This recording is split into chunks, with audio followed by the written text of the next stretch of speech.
Welcome back to Dave's Gone By on this special evening and special guest. Now, we've had some really wonderful people in the music field and the folk and blues music field over the years, including everyone from folks like Christine Lavin to Oscar Brand. I mean, some real legends, Tom Paxton.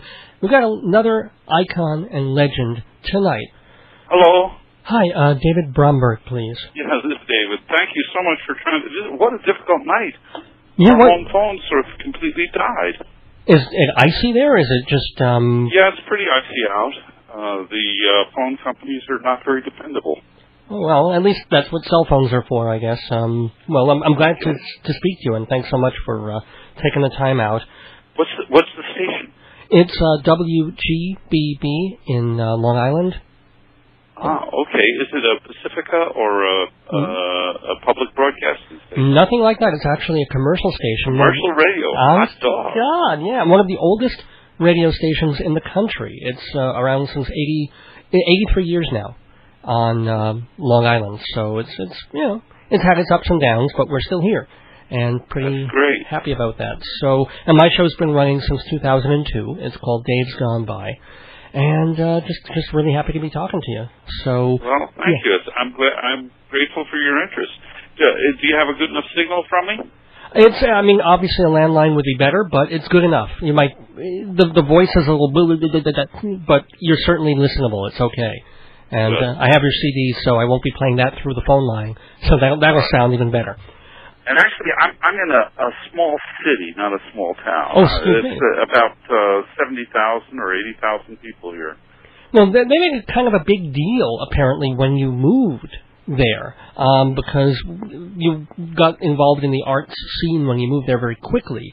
Maybe you want to talk a little bit about that. The city, I'm not sure if they helped us get here or hindered us getting here, but they wanted us here.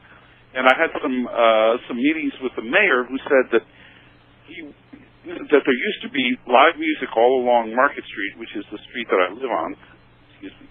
In Wilmington, is it right? Didn't want to cough in your ear. Sure. He thought it would be wonderful if there could be live music on Market Street again. So I found a cafe, a large place that was willing to have me host jam sessions there. On Tuesday nights we did, and we do, kind of acoustic music, kind of bluegrass oriented, but not exclusively bluegrass. And on Thursday nights we do electric blues, Chicago style blues. And that got me really playing a lot.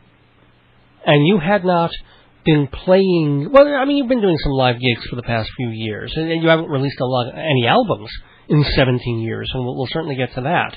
But there was this period, it says in your bio, that you got a little tired of the whole touring and schlepping and the music biz scene. Well, I don't know if that's really accurate. It wasn't that I got tired of the music biz scene. The music biz scene is no worse than any other business, really.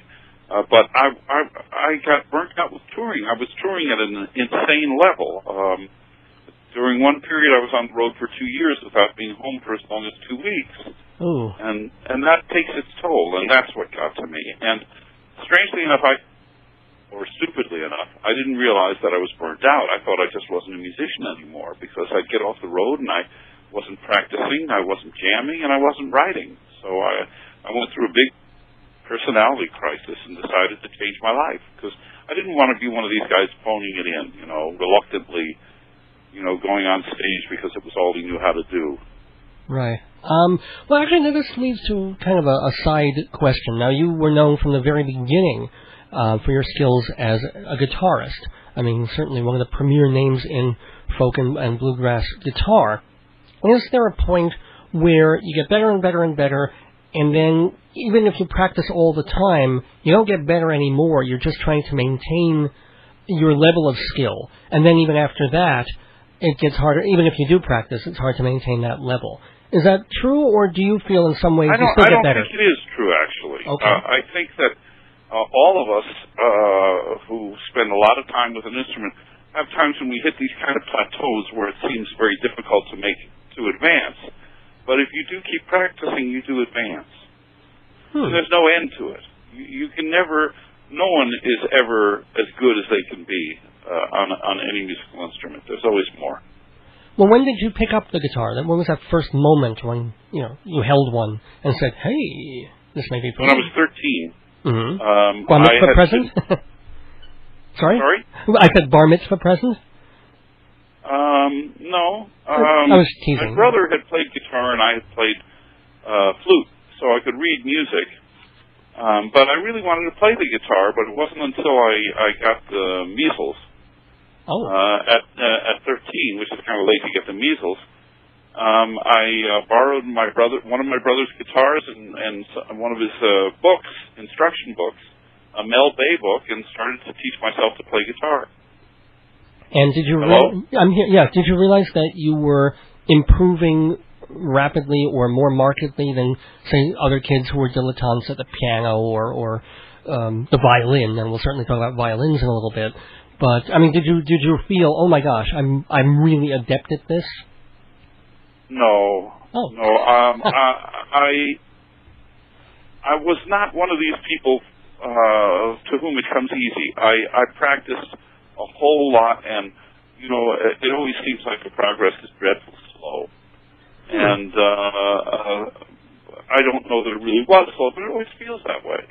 And there are always people who can do things I couldn't, and I want to be able to do anything and everything on the guitar. Huh. You're breaking up just a little bit on the cell phone. I hope we don't lose you there. You did know that, I think, by your mid-teens, that music was the way to go because you went to Columbia for a major in musicology to learn about musical history and theory. Well, I did that because what I really wanted to do was do nothing but play music all the time. And without being told, I understood that I was going to be a professional person. That's what my parents expected of me. So that my compromise was to study musicology. That was acceptable to them, and I'd still be involved with music. Huh. But really, I mean, when you weren't taking classes, you were just going to downtown New York and hanging out and soaking up what was there music-wise. I was doing some of that, but mostly I was playing with everybody in and around Columbia. Especially, I had a friend named Ralph Pessa, P-E-S-S-A-H, and we used to play till all hours of the evening out in the quadrangle or in the middle of the street. We didn't care. Huh. So, and this again would have been in the early 60s? I'm trying to get a time frame on this. Yeah, this would have been 63, 64. Now, did you graduate from Columbia? Did you get your... No, I didn't. What happened? I took a leave of absence. I don't know if they take me back anymore. It's been a very long time. You're probably getting an honorary thing at this point, but a leave of absence to become a musician full-time? Actually, I took the leave of absence because I was having trouble coping. And so the leave of absence was so I could get my stuff together, What was so difficult? Were you living still home and or were you dorming? Or? No, I wasn't living in a dorm and I wasn't living home. I was living in an apartment. But we all have our demons, and I was fighting some demons. Oh gosh, not alcohol or anything like that. No. Just personal. No, just personal stuff. Did you conquer them somehow? I think I've learned to handle them a whole lot better. Huh. How long did it take? I mean, did it follow you all through those early, or did you just conquer them like 5 years ago? Or not yet? I don't know how much I've conquered them, but I've got them to a point where I can manage them. Wow. Okay. Well, that's wonderful. It was never addiction or alcohol or anything like that. Okay. No, so we all have our stuff. I've got some rage issues. Right. I got my own baggage. Yeah, but at least at some point, you when you went through that very difficult period, at some point you were still playing music and sort of got into the big folk scene that was happening. So that kind of puts you downtown. Actually, no? I got into the folk scene, but I was actually playing a bit. I made more progress at first on the rock and roll scene. I was playing guitar on a number of different recordings. I mean, I was on a Link Ray record. I was on one or two Jamie Americans.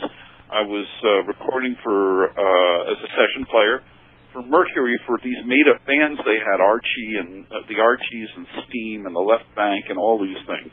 Wait. And I was doing some of that before I got. Sorry, did you play on Sugar Sugar? I have to ask. Were you on that? I have no idea. I doubt it. But the truth is that we laid down tracks and we never heard the vocals.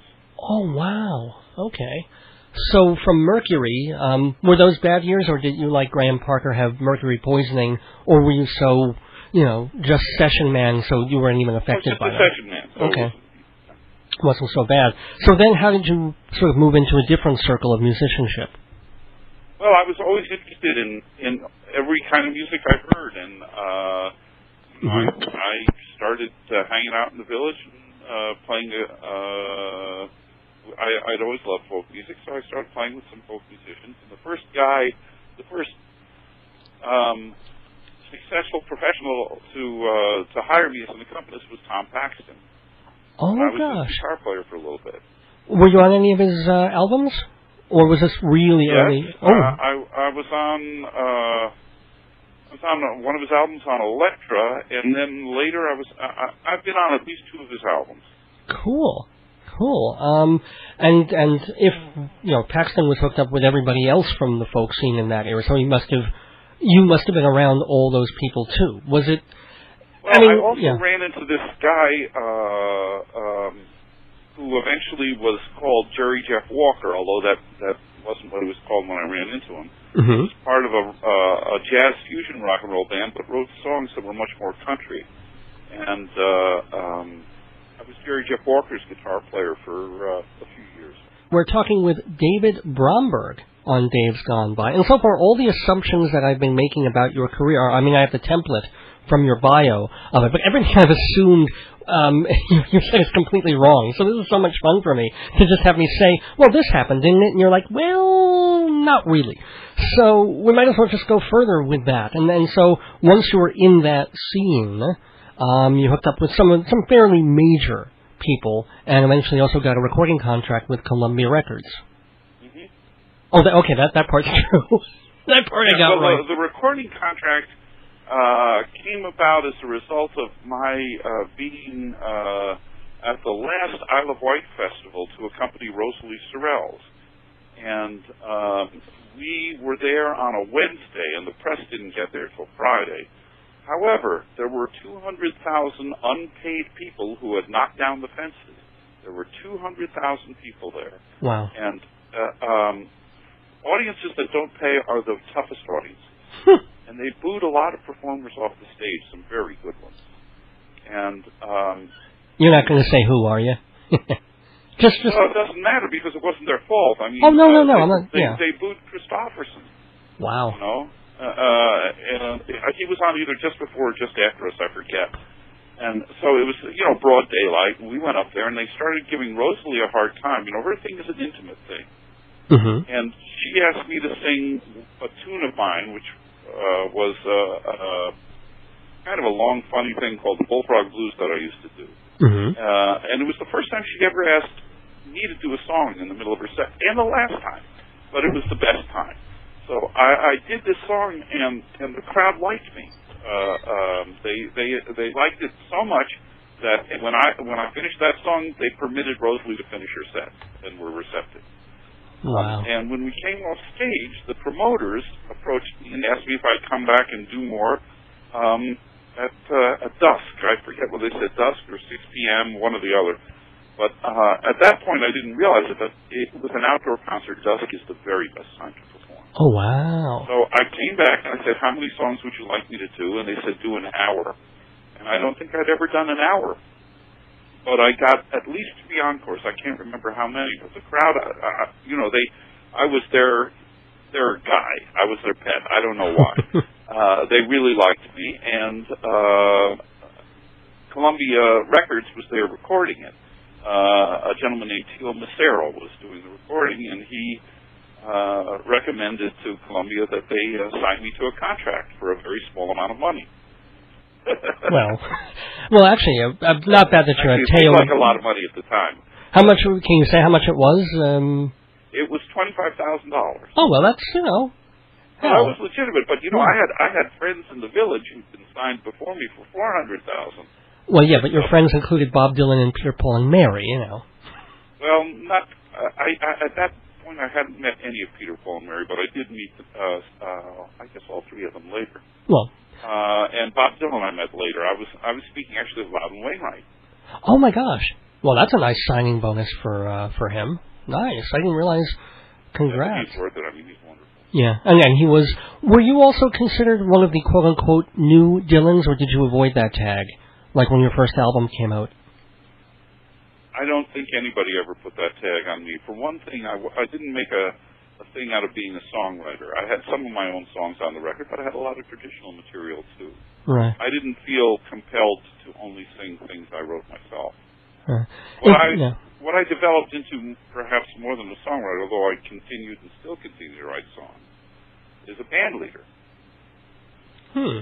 So, yeah, I mean, very quickly after, like, that first album, you already had the David Bromberg Band. It wasn't just David Bromberg on the album covers. And you did, like, How Late Will You Plague and a couple of other albums with a full backing group. Right. Well, I was, even that first album, I had put together a band for it. Oh, okay. We recorded the first album in a place called the World Control Studios in Germantown, part of Philadelphia. And, it was quite a band. Actually, one thing I do have to ask about that first album, which I do love, and to this day do not own on CD, and I'm wondering why. Why has that never been, as far as I know, in this country, released on compact disc? I can't speak for what record companies do or don't do, but it is available in Japan. Okay. And, at my shows, I sometimes am able to have some of the Japanese. The pressings with you if people want to buy it. That's cool. Because I have to, this is one of those moments where radio people get that little moment where they get to talk to someone who's like, oh my God, let me tell you this. And I can tell you that I sang for Margaret Whiting, last song for Shelby Jean. I don't know if you ever heard of her. She's a cabaret songstress of some note. I know Margaret Whiting. She died recently, I think. Oh my God, did she? This I did not know. Well, maybe I'm wrong. I hope she didn't, because she was a marvelous singer. Yeah. And I remember talking to someone who was one of her proteges. Aside from you. Oh, no, I was no protege. It was like a cabaret talent contest, and I was amazed that I made it to past, like, the ridiculous American Idol-style auditions for it. And then I got to sing 3 songs, 2 of my own, and the one song that I chose to do of a cover was Last Song for Shelby Jean.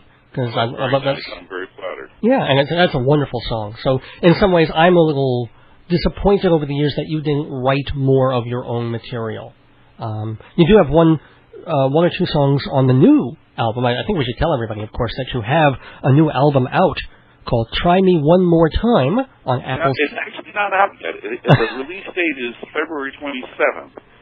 Amazon is taking advance orders on it, and I do have some advance copies at my gigs. So, cool. And people hopefully will be able to, if you can order it now, actually, on Amazon. So technically, go and get it, because it's really cool. And it's a very intimate kind of, I think it's pretty well acoustic all the way through. I've heard most of it. It's only me and the guitar all the way through. And actually, there's 2 a cappella numbers. Well, the Moonshiner, I'm sorry? There's 2 instrumentals and 2 a cappella numbers. Yeah, I think Moonshiner's a cappella. What's the other one on there? That's Lonesome Rolling Wolves, which I learned from Rosalie Sorrells. Oh, wow.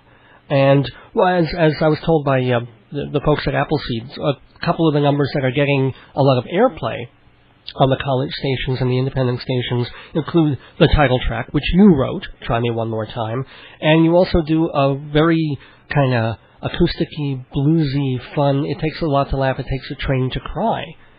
You're listening to Dave's Gone By on WGBB Radio, and this is David Bromberg. And if you don't know who that is, don't worry about it, because I have absolutely no idea who you are.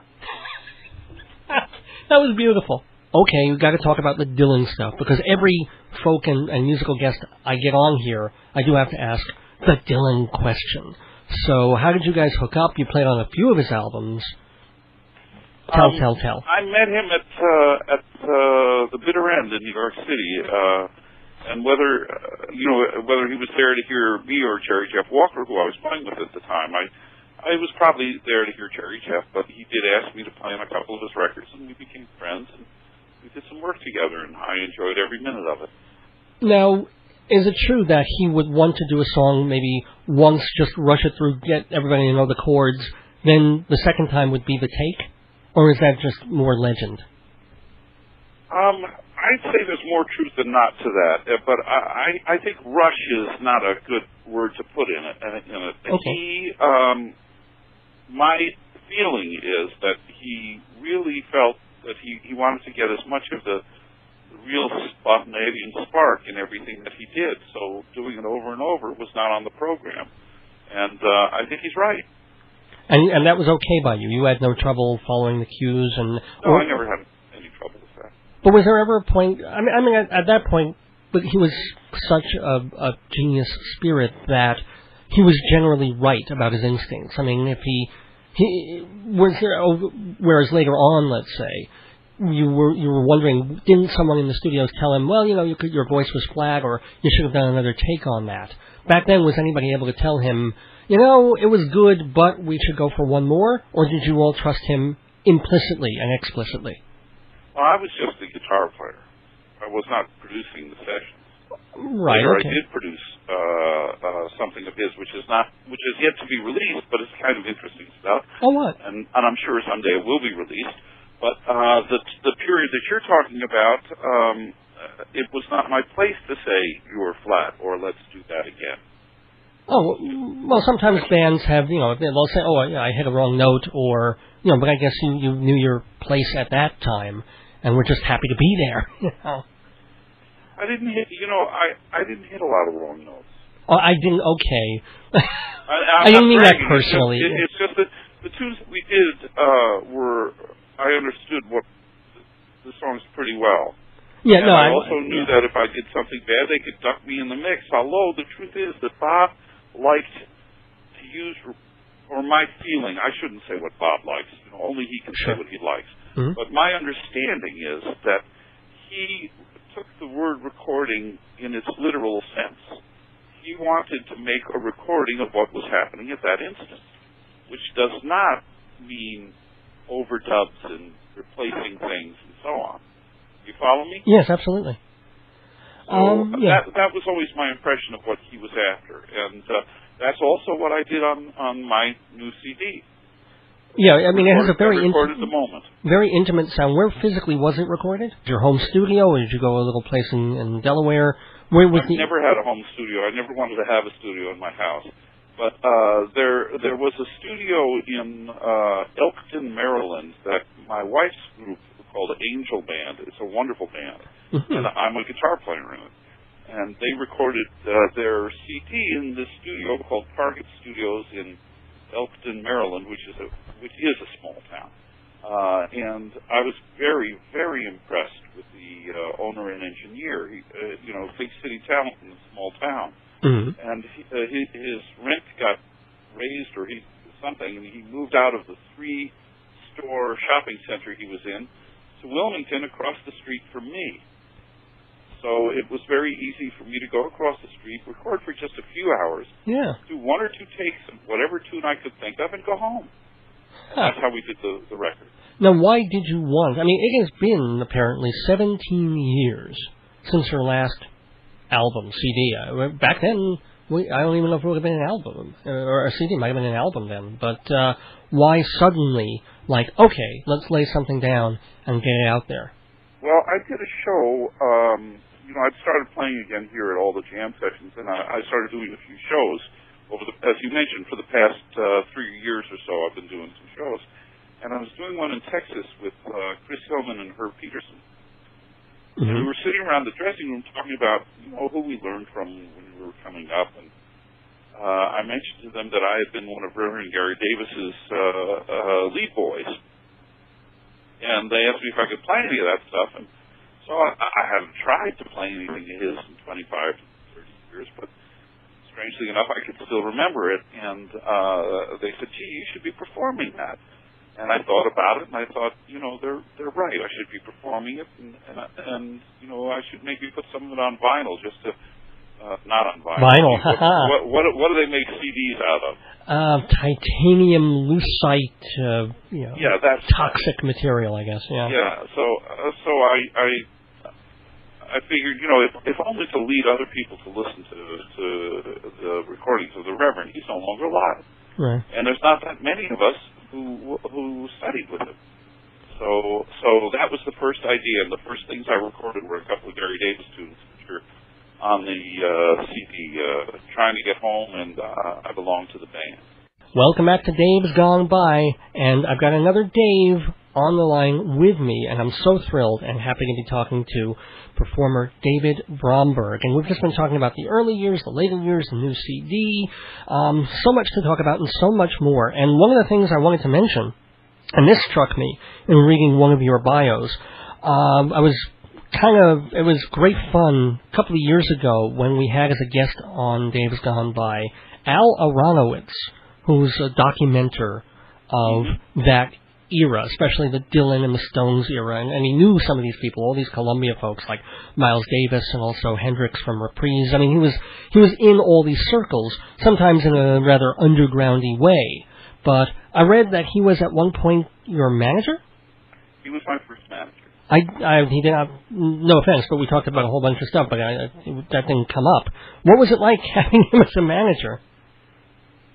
It's probably best if it doesn't come up. Sorry. Yeah, no, that's all right. Some things occurred which we both saw quite differently. He was a great writer, and I'm glad that he had faith in me, and I'm sure that he did some very good things for me. But there were some things that I wasn't happy about. And they were both things that he did and things that I did. So let's just leave it there. Okay, no problem. I mean, I can certainly see how, with the way he lived his life, and especially in those years, there could be very, very strong ups and downs with him. But was he a connection that got you playing with the Grateful Dead? Or was that separate? As a matter of fact, he was. Well, what was that like, dealing with Jerry Garcia and all those folks on the West Coast scene? Well, I actually ran into... I first played with Jerry at Woodstock. Through the rainstorm, we sat in a tent and played guitar, just the two of us. It was a lot of fun. Oh, man. And I was at Woodstock the same as being at the Isle of Wight, to accompany Rosalie Sorrells, who at the time was managed by Al, although I was not. And then later, when I started recording for Columbia and Al managed me, he asked... Dead if they were interested in doing it, and for some reason they were, and we recorded together and we had some fun. Now, did you? I think, especially if there's any real music people listening, musicians, kind of wondering if, and I guess as specific as you can get over the radio, where you physically can't see a guitar or the fingering of it, but is there, say, something that you learn technique-wise from a Jerry Garcia, or what did you learn from Gary Davis or some of those other folks? Well, I don't know that I learned anything from playing with Jerry, either because there wasn't anything that I could really take in the time that we spent together, sure, or because I was too dumb. I don't know.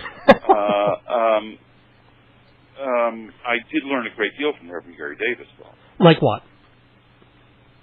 I learned how to play his songs. Some of his songs. Okay. And he had some techniques that were fairly unique to him. He used to play 6-string chords with his thumb over the neck of the guitar, playing the 2 lowest strings. And he used chord formations that I've never seen anybody else use before or since, unless they learned it from the Reverend. Wow. And he played with 2 fingers, and he played these syncopated rolls. In other words, with the 2 fingers, instead of going thumb, finger, thumb, finger, thumb, finger, he'd go thumb, thumb, finger, or thumb, finger, finger. And that gives us, each one of them gives a different kind of syncopation to the triplet that you're playing. Okay. And he also used to play with a moving bass against a melody line. And I learned to do that. And he also used to have the guitar say some of the words for him, and I definitely learned that. The idea of a talking guitar, or at least for me, the idea of a talking guitar came from Rick and Dirty Dave. Okay, now here's a very kind of dumb radio sort of segue, but I've got to make it. A guitar can talk, and a guitar can gently weep, and therefore that brings us to George Harrison. Told you it was a bad segue, but gotta ask, because you co-wrote a song with him called The Hold Up. That was on your first album. You met him at a Thanksgiving party? Yes, that's right, at Al Aronowitz's. It was Al and his family, and George and myself. And you hit it off, or did you write the song that night? Yes. Oh. There was one gut string guitar sitting around the corner, and we passed it back and forth without it. I don't think either one of us intended to write a song, but within about half an hour, we'd written a song. Yeah, and it's a very fun. It's one of the most enjoyable numbers on the album. So, just curious, did you keep up any kind of friendship with him in later years, or was it just that night and then you didn't really run into him? I was in touch with him for a few years, but not in very close touch. And in later years, I haven't spoken to I hadn't spoken to him for quite some years before he passed. Oh, sure. But I was able to observe from a distance. He seemed like a much happier guy later in his life, and much more comfortable with himself. Now that you're kind of back in the groove, how are you balancing the fact that you are touring a bit again and going around? And I don't know if it's fair to call it touring. I go out for weekends, and I try to limit it to 2 weekends a month. Oh, so that's half the year, but at least you're 2 here, 2 there, instead of going away for 2 years and not seeing your home, pretty much. Yeah, so I make it a point not to be away from home for very long. Yeah, I mean, hopefully some friends of mine, my wife and I, are going to Merle Fest this year, and you apparently played there last year, right? Yeah. Are you going to come back or not, or? I haven't heard from them. I don't know if I'm invited or not. Oh, so, I figure you can just invite yourself to that, but... Nope.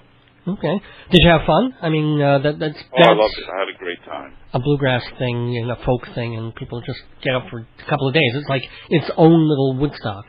Or so far as I know, I haven't been yet, but looking forward to it. It's wonderful. It's a wonderful festival.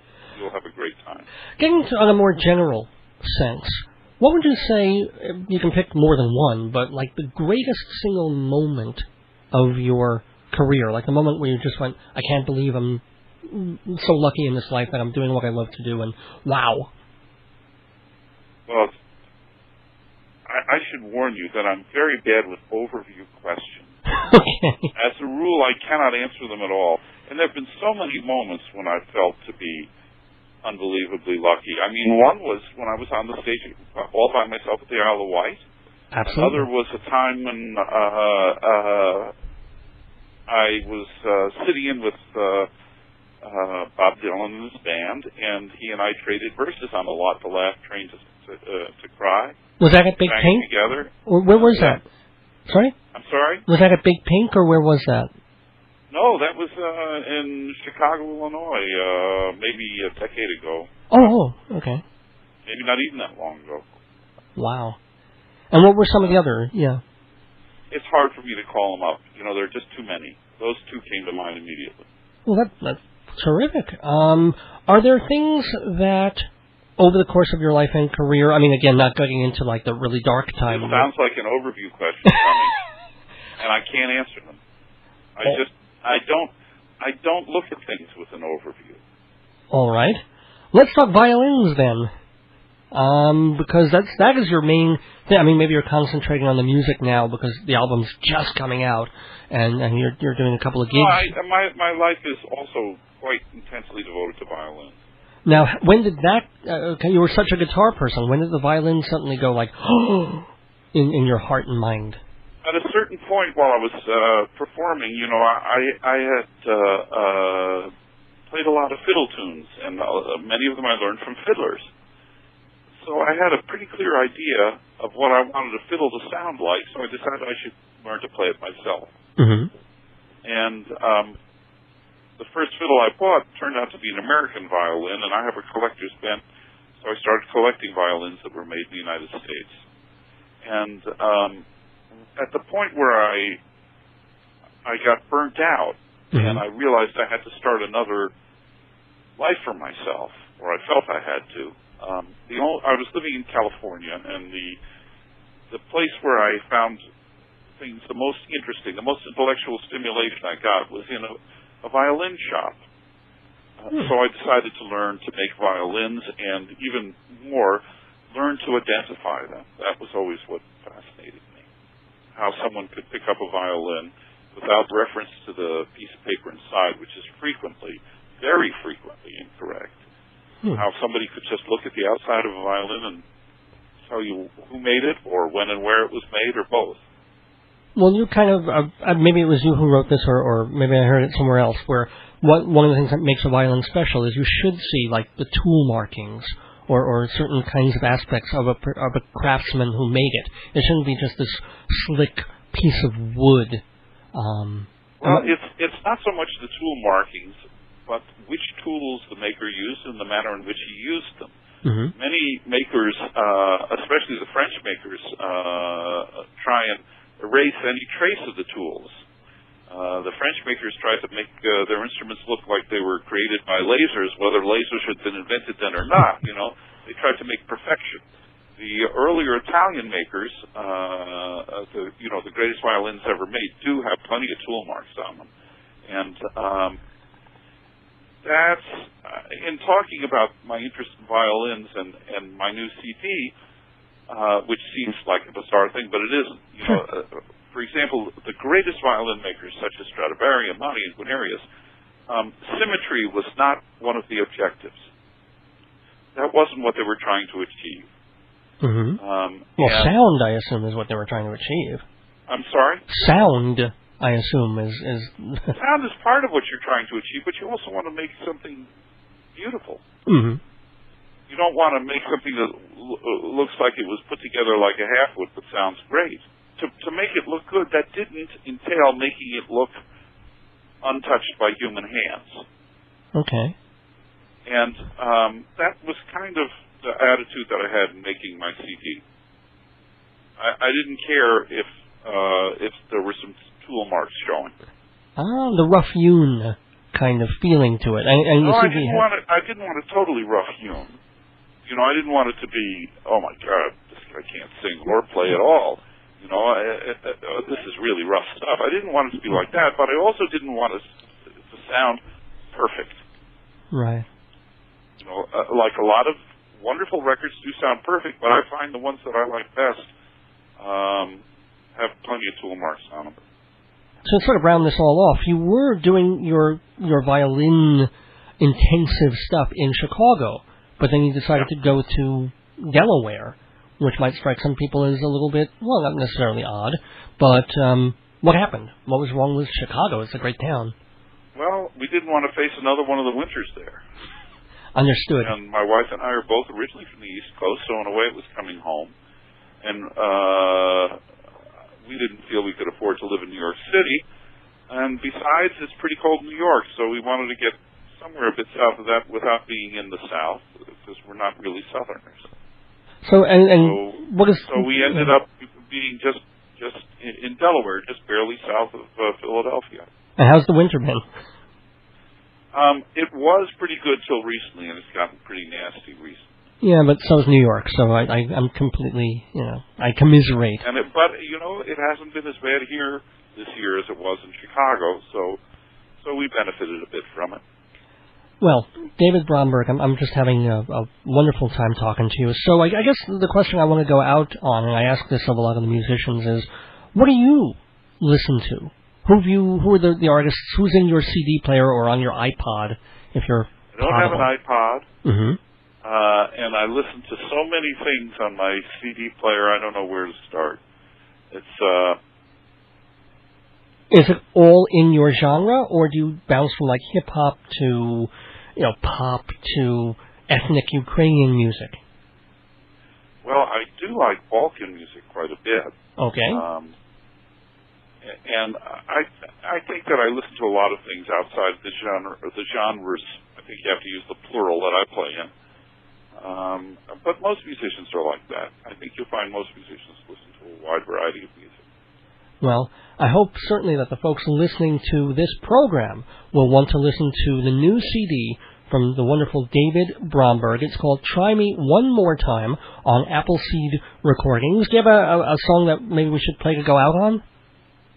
Why not Try Me One More Time? Thank you so much. Best of luck with the CD. Best of luck with playing the title track of Try Me One More Time, David Bromberg.